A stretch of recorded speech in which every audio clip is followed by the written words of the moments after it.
আসসালামু আলাইকুম রহমতুল্লাহি ওবরকাতুহ।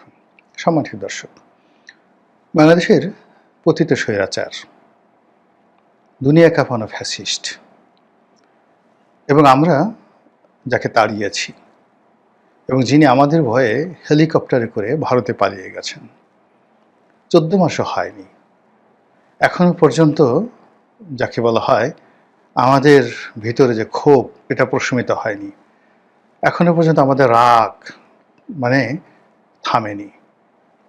সেই অবস্থায় সেই আমাদের বক্তব্য অনুযায়ী ফ্যাসিস্ট শেখ হাসিনা, তাকে নিয়ে আন্তর্জাতিক গণমাধ্যম যে বাড়াবাড়ি করছে, এতে মেজাজ ঠিক রাখা যাচ্ছে না। ভীষণ রকম অপমান বোধ করছি। এটা কি ধরনের কথা? আমাদের দেশ, আমাদের বাংলাদেশ, আমরা কি খাবো, পরবো, কার সঙ্গে থাকবো, কার নিয়ে রাজনীতি করব, কাকে ক্ষমতায় বসাবো, কাকে তাড়াবো, এটা আমাদের বিষয়। তোমরা বাপু, তোমাদের যদি ভালো না লাগে চলে যাও। তোমাদেরকে কে আসতে বলছে বাংলাদেশে? আমাদের সাথে দরকার হলে ব্যবসা করো, নাহলে করো না। আমরা তো এখন ভারতের সাথে ব্যবসা বাণিজ্য করছি না, সীমান্ত বন্ধ আছে, তাতে আমাদের ঘোড়ার ডিম কি হয়েছে? আমরা তো দিব্যি ভালো আছি। আবার সীমান্ত বন্ধ থাকার ফলে আমাদের সাথে চীনের কত সুন্দর ব্যবসা বাণিজ্য হচ্ছে, পাকিস্তান থেকে সরাসরি জাহাজ আসছে, আবার জাহাজ ভরে ভরে কত অদ্ভুত অদ্ভুত জিনিসপত্র আমাদের দেশে আসছে। আমরা কি ভারতের জাহাজের জন্য কখনো বসে থাকি? কি মনে করো তোমরা আমাদেরকে? এরকম প্রশ্ন, নানা রকম প্রশ্ন আসছে। বিশেষ করে শেখ হাসিনা মানে যা করছেন, এই ভদ্রমহিলাও কীরকম আছেন, কোথা থেকে এই সমস্ত কানেকশন পান, আর কোথা থেকে এই সমস্ত বুদ্ধি তার মাথায় আসে, এটা আমরা ভেবে পাই না। যেদিন সেই বাংলাদেশের কিংবদন্তির সাংবাদিক, আপনি তাকে টিম সেবাস্তিয়ান, সেই বিবিসির বিখ্যাত সাংবাদিক টিম সেবাস্তিয়ান, তার সঙ্গে তুলনা করতে পারেন। তারপর সিএনএনের সে বিখ্যাত ল্যারি কিং, তার সঙ্গে তুলনা করতে পারেন। এরকম তাও ছোট হবে। তিনি হলেন জনাব খালেদ মহিউদ্দিন, মানে অসাধারণ একজন সাংবাদিক। এরকম সাংবাদিক হাজার বছরে, সাংবাদিকতার ইতিহাস হাজার বছর হয়নি। যদিও মানে এক জামাতের মাওলানা সে ওয়াজে মোহাম্মদ রসুল্লাহ সাল্লাহ ইসলামকে একজন সাংবাদিক হিসেবে তিনি বলার চেষ্টা করেছেন। আমি প্রথমে বলি নাউজুবিল্লাহ মিন জালেক। ওনার কথাও যদি ধরে নেই, 1400 বছর হয়ে গেছে সাংবাদিকতার ইতিহাস। তো এই 1400 বছরে বা হাজার বছরে এই বাংলায় খালেদ মহিউদ্দিনের মতো এইরকম বিরল প্রজাতির, এইরকম অসাধারণ মেধাবী, এরকম সুন্দর, এত সুন্দর স্মার্ট, তার মুখের দিকে তাকালে মনে হয় যেন একটা পূর্ণিমার চাঁদ জল জল করে জ্বলছে। তো এরকম দুনিয়া কাঁপানো বাংলাদেশি সাংবাদিক, তিনি বাংলাদেশে এসে তুই করে শেখ হাসিনাকে গালাগালি করলেন, বললেন ওর সাক্ষাৎকার এখন কে নেবে? কেউ ওকে তো এখন আর পাত্তা দেয় না, ওর সাক্ষাৎকার আমি নেব। তো এই বক্তব্যের মাধ্যমে জনাব খালেদ মহিউদ্দিন তিনি আওয়ামী লীগের সভানেত্রী শেখ হাসিনাকে যতটুকু নামানোর দরকার ততটুকু নামিয়ে ফেললেন।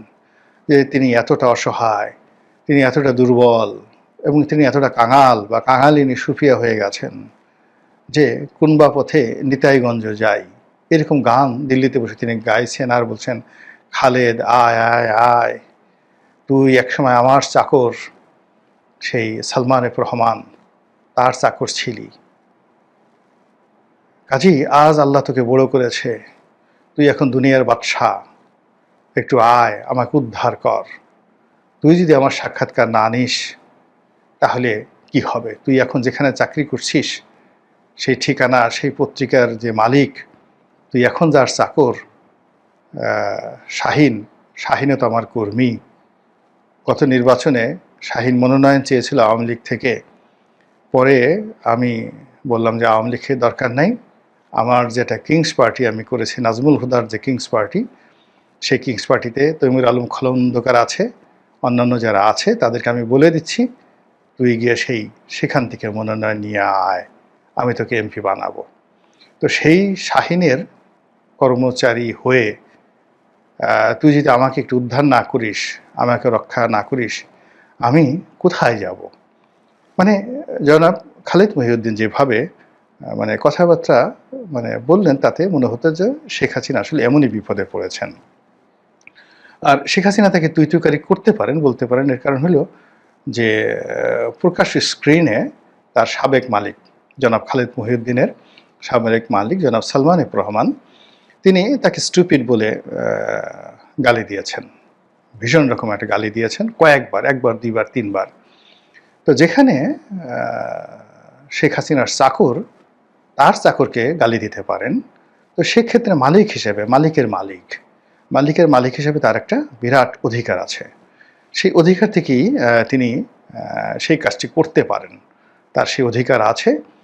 তো যার জন্য তিনি তাকে তুই তুকারি করে বলতে পারেন যে আয় আয় খালেদ, আমাকে বাঁচা, আয় আয় চাঁদ মুখো, হ্যাঁ টিপ দিয়ে যা। তো এরকম যখন একটা অবস্থা, ঠিক সেই সময়টাতে শেখ হাসিনার কি হলো, তিনি একই সঙ্গে রয়টার্স, আপনার বলতে হবে না রয়টার্স কি, এএফপি তাও বলতে হবে না, সারা দুনিয়ার মানুষ জানে। তারপর ইংল্যান্ডের সবচেয়ে প্রভাবশালী পত্রিকা দ্য ইন্ডিপেন্ডেন্ট, এই তিনটি জায়গাতে সাক্ষাৎকার দিয়ে বসলেন। মানে খালেদের কি আর ইজ্জত রইল বলেন তো? যে খালেদ যাকে বলা হয় অ্যাঙ্কর, অ্যাঙ্কর আমাদের আঞ্চলিক ভাষায় গিরাফি বলি। যখন জাহাজ তীরে নোঙ্গর করে, তখন জাহাজকে স্থির করার জন্য যে নোঙ্গর ফেলা হয়, অ্যাঙ্কর ফেলা হয়। তো এরকম জনাব খালেদ যে শেখ হাসিনাকে উদ্ধার করবেন, যেভাবে ডুবন্ত জাহাজকে উদ্ধার করা হয়, বা সমুদ্রের মধ্যে যখন জাহাজ খুব দুলতে থাকে তখন অ্যাঙ্কর ফেলে দেওয়া হয়, মাটির সঙ্গে গেঁথে গিয়ে সে জাহাজকে স্থির রাখে। তো ওইরকম শেখ হাসিনাকে স্থির রাখার জন্য যেখানে জনাব খালিদ মহিউদ্দিন এত বড় একটা মহৎ উদ্যোগ নিলেন, ঠিক সেই সময়টাতে রীতিমতো তাকে অপমান করে, বাংলাদেশের সংবাদপত্রে কিংবদন্তি মহাপুরুষকে অসম্মান করে, বেইজ্জতি করে, নাঙ্গা করে, ভুকা করে, ভুকা মানে একেবারে না খেয়ে মরলেন। কারণ এরকম একটা সাক্ষাৎকার হলে তো কিছু থাকতো, মালপানি থাকতো। তো সেইগুলোকে একেবারে ভুকা নাঙ্গা করে তিনি রয়টার্স, ইন্ডিপেন্ডেন্ট, এএফপিতে সাক্ষাৎকার দিয়ে বসলেন। এটা শেখ হাসিনার জন্য কতটা ঠিক হলো, আর ওই পত্রিকাগুলো কতটা দুর্ভিক্ষ কবলিত, কতটা বন্যা পীড়িত, যে একেবারে তাদেরকে শেখ হাসিনার সাক্ষাৎকার নিতেই হবে। তারা একবারও ডোনাল্ড ট্রাম্পকে দেখলো না। এই এতদিন ক্ষমতা এলো এবং ৩-৪টি এরকম বড় পত্রিকাতে এখন পর্যন্ত ডোনাল্ড ট্রাম্পের সাক্ষাৎকার ছাপা হলো না, তারপরে ভ্লাদিমির পুতিনের সাক্ষাৎকার ছাপা হলো না, আমাদের বিশ্ববিজয়ী খেলোয়াড় ডক্টর মোহাম্মদ ইউনূস, তার কথা বাদ দিলাম, তাকে সাক্ষাৎকার নেওয়ার মতো সাহস শক্তি এই পত্রিকাগুলো নেই। কিন্তু তার যে প্রেস সচিব জনাব শফিকুল আলম, তার সাক্ষাৎকার নিতে পারতেন। তারপরে রেজওয়ানা, সৈয়দা রেজওয়ানা হাসানের সাক্ষাৎকার নিতে পারতেন। আলী রিয়াজের সাক্ষাৎকার তো নিতেই পারতেন। কিন্তু এগুলো না করে তারা কেন পলাতক, যাকে আমরা তাড়িয়ে দিয়েছি, দূর দূর করে তাড়িয়ে দিয়েছি, এবং যিনি মরে গেল বাংলাদেশে আসতে পারবেন না বলে আমরা ঝিম ধরে আছি, কেন সেই শেখ হাসিনার সাক্ষাৎকার নিতে গেল বলেন তো? একটু ইজ্জতে লাগে না? ভীষণ রকম ইজ্জতে লাগে। তো এরপরে ক্ষান্ত নাই, আমরা মনে করেছিলাম আচ্ছা ঠিক আছে, ওরা ভুল করেছে, ক্ষমা করে দিলাম। এখন ওরা সাংবাদিকতা শিখেনি, সাংবাদিকতার ইথিক্স কি, এই ইথিক্সগুলো তারা এখন পর্যন্ত শিখেনি, কাজেই ওদেরকে ক্ষমা করে দিলাম। কিন্তু ও মা, এ কী হলো? এখন আবার দ্য হিন্দুতে, দ্য ইন্ডিয়ান এক্সপ্রেসে, দ্য উইকে সাক্ষাৎকার ছাপার পাশাপাশি শোনা যাচ্ছে যে ব্লুমবার্গে তার সাক্ষাৎকার ছাপা হবে, তারপর ওয়াল স্ট্রিট জার্নালে তার সাক্ষাৎকার ছাপা হবে। আমার কাছে মনে হচ্ছে যে বিশ্ব মিডিয়া রীতিমতো ফাজলামো শুরু করেছে, অথবা তারা পাগল হয়ে গেছে, উন্মাদ হয়ে গেছে। এটা ঠিক না, কোনো অবস্থাতে এটা ঠিক না, এভাবে করা উচিত নয়। একই সঙ্গে তাদের যদি বাংলাদেশের সাথে সম্পর্ক রাখতে হয়, তাহলে এটা ব্যালেন্স করতে হবে। আমাদের দেশে দেখেন না কত সুন্দর সাংবাদিকরা ব্যালেন্স করে চলছে, যে ফুল ফুটে সে ফুলের ঘ্রাণে আমাদের এই সংবাদপত্র কুল যেভাবে ছুটে বেড়ায় ভ্রমরের মতো। তো সেইভাবে এই আন্তর্জাতিক পত্রিকাগুলো তাদেরও তো বোঝা উচিত ছিল যে বাংলাদেশ তো বোয়িং কিনতে পারে, বাংলাদেশ ফাইটার জেট কিনতে পারে, বাংলাদেশে তেল গ্যাস উত্তোলন করার জন্য তাদেরকে আসতে হবে। আসতে হলে তাদেরকে তো, যাদের হাতে বর্তমান ক্ষমতা আছে, আগামীতে যারা ক্ষমতা আসবেন তাদেরকে তো পাত্তা দিতে হবে। তাদেরকে সাক্ষাৎকার নেওয়া যায় না? অন্যান্য দলের জামাতের লোকে কম ইংরেজি জানে, শেখ হাসিনার চেয়ে কোনো অংশে কম ইংরেজি জানে, তারা তো আরবিও জানে, তারা তো ইচ্ছে করলে আরবিতেও সাক্ষাৎকার দিতে পারে, গালফ টাইমসের সাক্ষাৎকার দিতে পারে, দ্য সাউদি গেজেট সেখানেও তারা সাক্ষাৎকার দিতে পারে, কিন্তু সেগুলো না দিয়ে তারা জামাতের কোনো লোকে ডাকছেই না। বিএনপিতে কত ভালো ভালো মানুষ আছে, সালাউদ্দিন সাহেব কত সুন্দর ইংরেজি বলেন, আরও অনেকে অনেক সুন্দর সুন্দর ইংরেজি বলেন। তারেক রহমান সাহেব লন্ডনে থাকেন, তিনি কি কম ইংরেজি জানেন? কেন এই আন্তর্জাতিক সংবাদ মাধ্যমগুলো তাদের সাক্ষাৎকার নিচ্ছে না? আর কেন ডক্টর মোহাম্মদ ইউনূসকে নিয়ে তারা প্রচ্ছদ প্রতিবেদন করছেন না?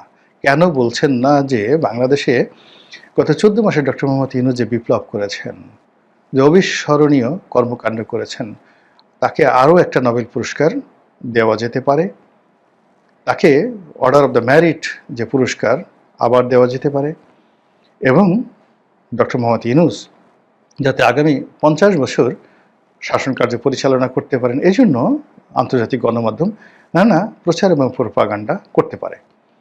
তো সেগুলো বাদ দিয়ে আমরা যাদেরকে তাড়িয়ে দিয়েছি, দূর দূর করে তাড়িয়ে দিয়েছি, এবং তাড়িয়ে দিয়ে আমরা মনের আনন্দে এখন আছি যে যেহেতু তাড়িয়ে দিয়েছে উনি আর কোনোদিন আসতে পারবেন না। আমি উনিই বললাম, আমি আসলে খালেদ মহিউদ্দিন সাহেবের মতো যদি এত বড় সাংবাদিক হতাম হতো, তখন আমি বলতাম যে তুই আর আসতে পারবি না কোনোদিন, তুই তুকারি করে বলতাম। যেহেতু আমার আসলে ওই পর্যায়ে এখনও আমি যাইনি, এই জন্য উনি বা আপনি আপনি করে বললাম আর কি। তো এনিওয়ে, তো উনি আর আসতে পারবেন না, কাজেই আমরা একেবারে মনের আনন্দে যেখানে আয়েশ করে দোতারা বাজাচ্ছি, সারিন্দা বাজাচ্ছি, বেহালা বাজাচ্ছি, বা ডুগডুগি বাজাচ্ছি, স্বাদের লাউ বা নাইলো মরে বৈরাগী, ঠিক সেই সময়টাতে এই যে আন্তর্জাতিক গণমাধ্যম যা শুরু করছে, আমার ক্ষুদ্র মানুষ আমার পক্ষ থেকে নিন্দাবাদ ব্যক্ত করা ছাড়া আর কোনো উপায় নেই। মহান আল্লাহ আমাদের সবাইকে হেদায়েত দান করুন এবং হেফাজত করুন। আসসালামু আলাইকুম ওয়া রাহমাতুল্লাহি ওয়া বারাকাতুহু।